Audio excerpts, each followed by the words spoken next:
Is that an alligator? 5 women frantically scramble out of the crystal blue water, their screams piercing the afternoon air. Absolute chaos erupts poolside as something dark and menacing glides just beneath the surface. Pure terror grips their faces as they claw their way up the pool ladder, shoving each other in blind panic. But their nightmare was only beginning. As they collapsed onto the deck, gasping and trembling, Karen Wilson stares at her arms in horror. The water dripping down her skin leaves behind something impossible. What's happening to me? Her friends' screams reach a new pitch as they discover the same alarming transformation. 5 entitled women. 5 expressions of absolute disbelief. She'd broken into his property while he was out of town. She'd cut his locks, blocked his water supply, and claimed his personal pool as her own private party spot. She thought she was untouchable. But Zach Hammond wasn't just any homeowner. These trespassing women were learning a lesson they'd never forget. As we delve into this story, if you believe everyone should be respected, no matter who they are, click the subscribe button and tell us where you're watching from. Only those who don't respect others won't subscribe. Meet Zach Hammond. At 42, this decorated Army veteran carries himself with the quiet confidence of a man who's seen the worst of humanity and still chooses to see the best. During his tours in Afghanistan, Zach served as a chemical specialist, handling compounds that saved countless lives. Now, he channels that expertise as a high-level security consultant for corporations and government facilities. The neighborhood knows him as the guy who always waves first. His beautiful colonial-style home isn't just Zach's pride and joy, it's his sanctuary. After sustaining leg and back injuries from an explosion overseas, his custom-designed therapeutic pool became essential to his recovery. The pool's not just a luxury, his doctor explained. For veterans like Zach, it's critical therapy that keeps them mobile and reduces dependence on pain medication. You'd never catch Zach complaining, though. Instead, you'd find him helping Mrs. Gonzalez carry her groceries or teaching the neighborhood kids how to properly salute on Memorial Day. When winter hit last year, it was Zach who cleared everyone's driveways before they even woke up. But not everyone appreciated having such a helpful neighbor. Someone like Karen Wilson. 38 years old, fresh from an exclusive gated community across town, and immediately self-appointed as the neighborhood's unofficial rule enforcer. Within 2 weeks of moving in, she'd filed complaints about everything from garbage can placement to the color of holiday decorations. "I'm just making sure we maintain certain standards," became her catchphrase, typically delivered while peering over designer sunglasses. While Zach spent weekends volunteering with wounded warriors, Karen spent hers measuring lawn heights and taking photos of alleged violations. The only thing higher than her sense of entitlement was the wall of complaints she built around herself. It was a perfect Sunday afternoon when the first confrontation happened. Zach was doing his therapeutic exercises in the pool, the water providing blessed relief to his aching joints. That's when he noticed her, Karen, standing at his fence, designer sunglasses pushed up on her head, watching him with an expression mixing envy and judgment. "It's such a shame you don't share this beautiful pool with the neighborhood," she called out, her voice dripping with false sweetness, especially during this heat wave. Zach, ever the gentleman, swam to the edge closest to her. "I appreciate the thought, Karen, but this pool was custom-built for therapeutic purposes. My doctor prescribed specific exercises and water treatments for my service injuries." But Karen wasn't one to take hints. "Well, surely you could host an open pool day once a week? Maybe Saturdays? The neighborhood children would just love it." With patience developed through years of military discipline, Zach explained again, "I'm sorry, but this is my private property, not a community amenity. The liability alone would be problematic, not to mention the specialized equipment and chemicals I use for treatment."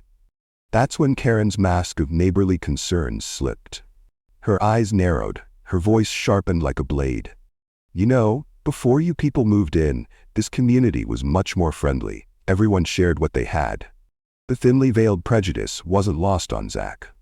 He'd heard similar comments throughout his life and military career. Still, he remained calm, his voice steady. "I understand you're disappointed, Karen, but I need to maintain this boundary. My health depends on it." The community pool should XVE reopening next month after renovations. Karen's jaw tightened as she clutched her designer purse. We'll see about that, she snapped before storming off, heels clicking aggressively against the sidewalk. Zach hoped that would be the end of it. It wasn't. Just 4 days later, while Zach was trimming his hedges, he heard the unmistakable sound of his pool gate opening. Turning around, he discovered Karen and another woman, both in swimsuits, testing the water with their toes. "Excuse me," Zach called out, setting down his gardening tools. "What are you doing in my backyard?" Karen jumped slightly, then quickly recovered.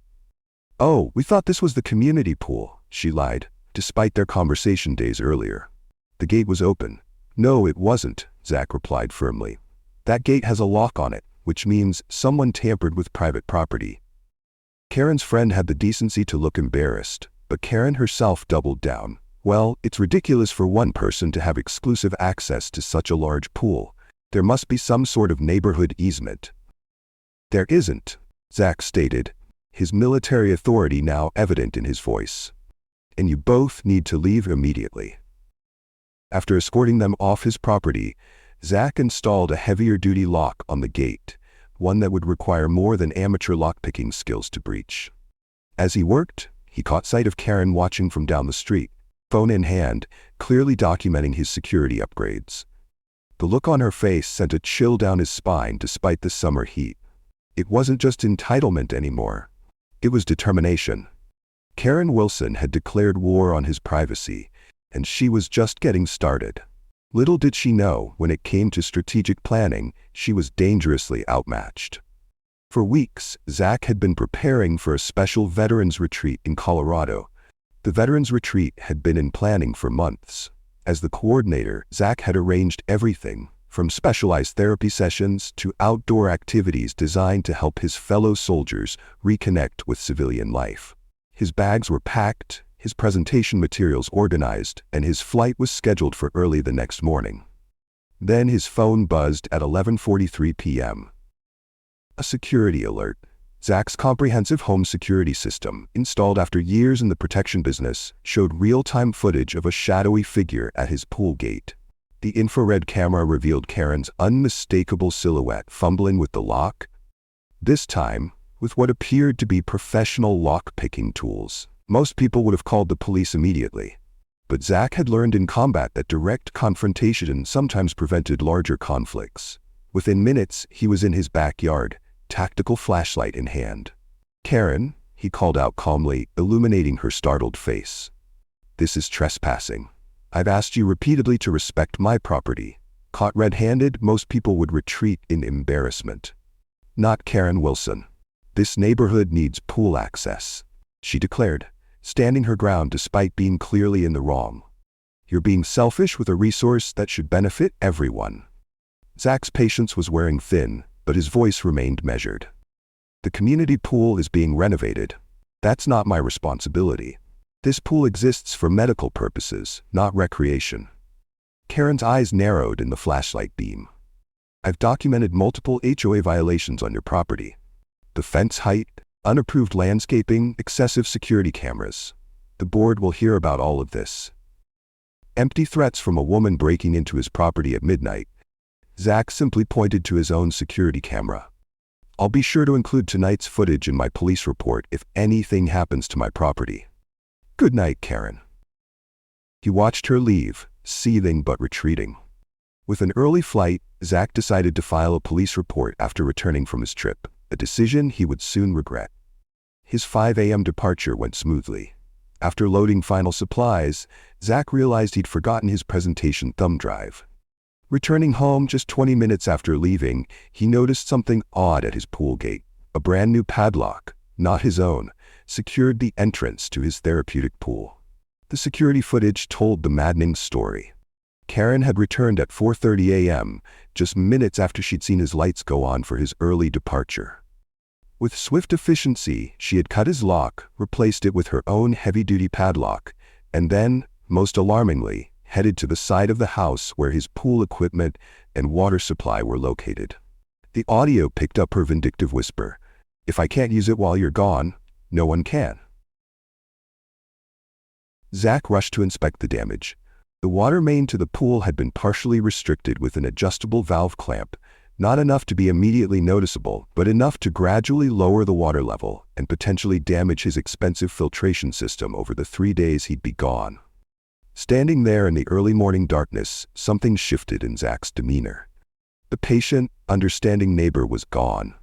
In his place stood the tactical specialist. "This isn't just trespassing anymore," he said to himself, his voice deadly quiet. "This is vandalism." His military training kicked in.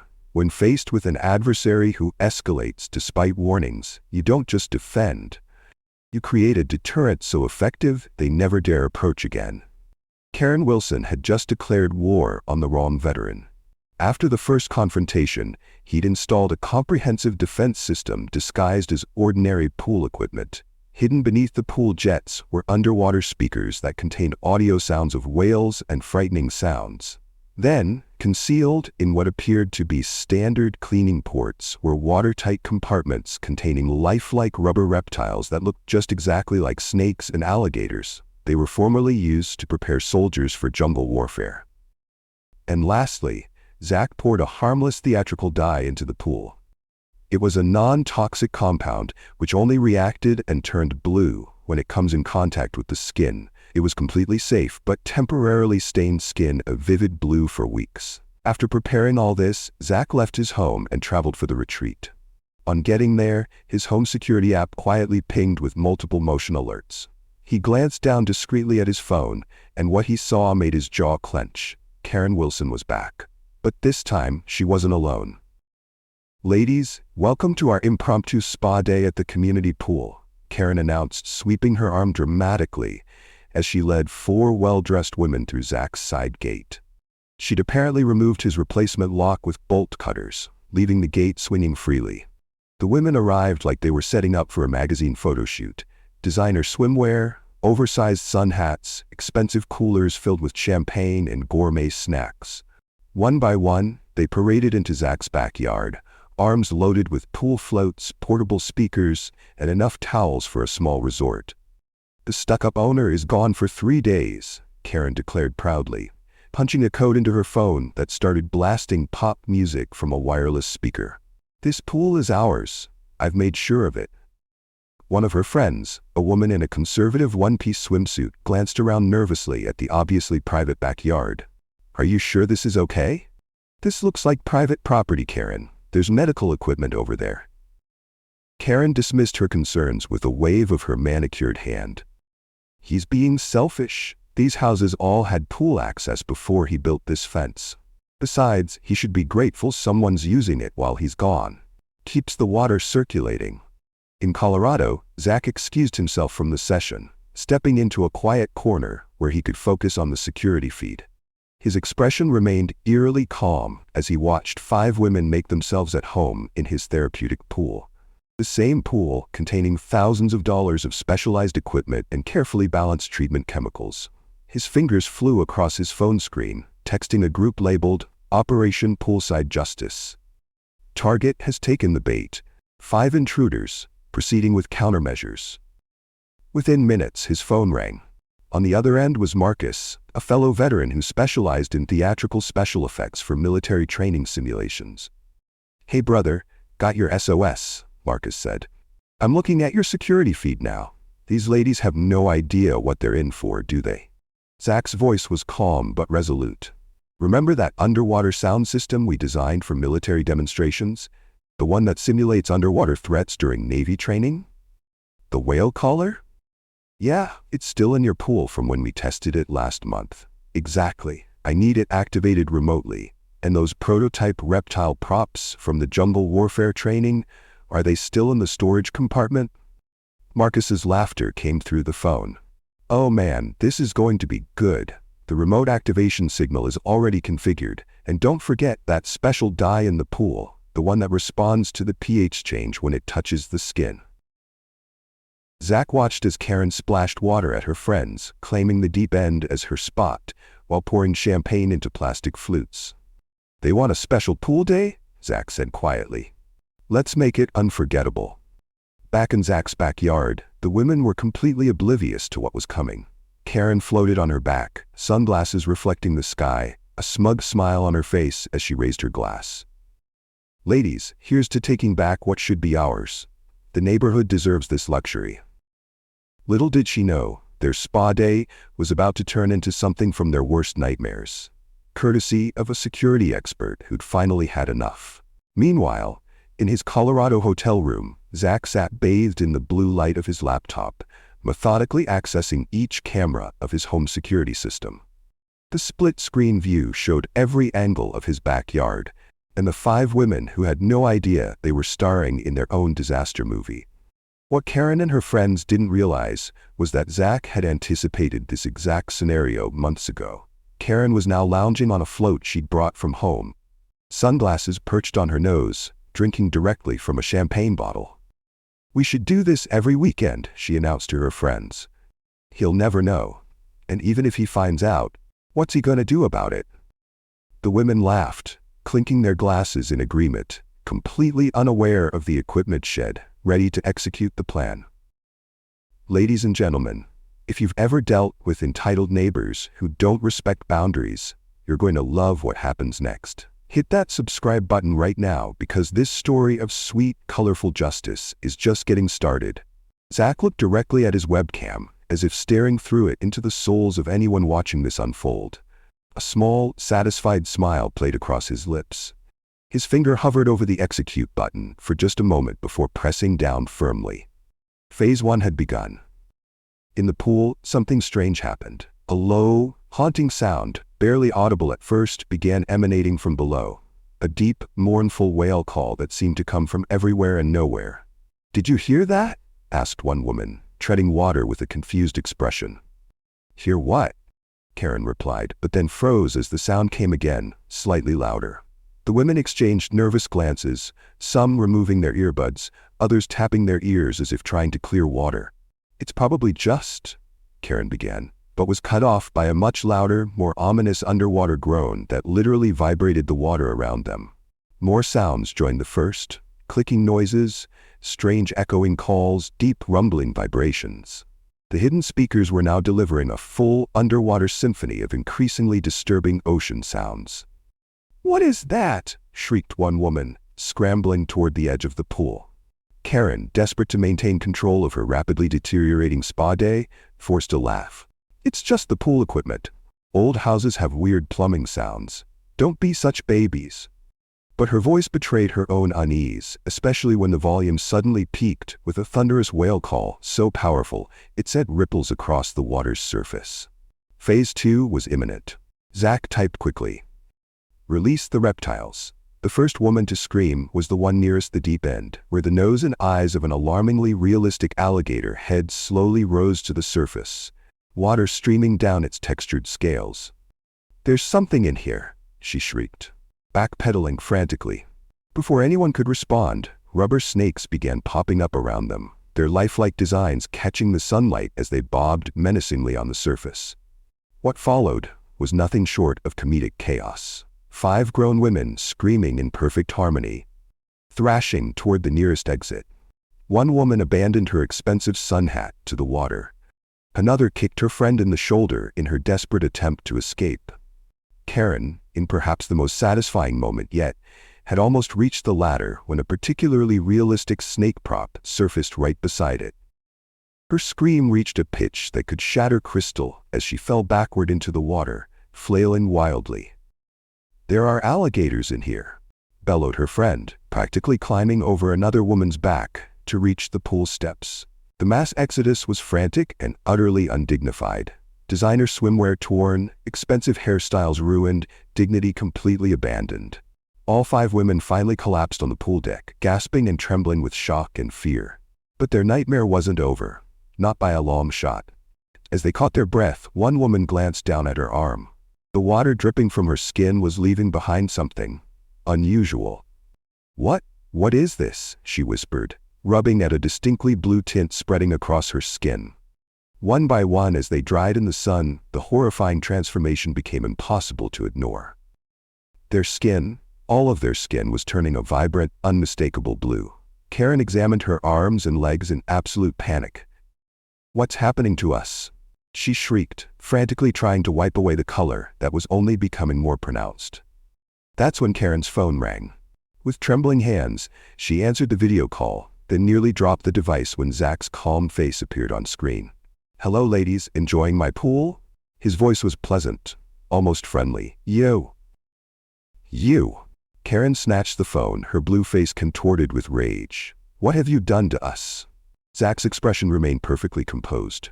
"That's a non-toxic theatrical dye used in military training exercises. Don't worry, it only lasts about a month, maybe 6 weeks if you have particularly porous skin. And those are just prop reptiles. They are not real."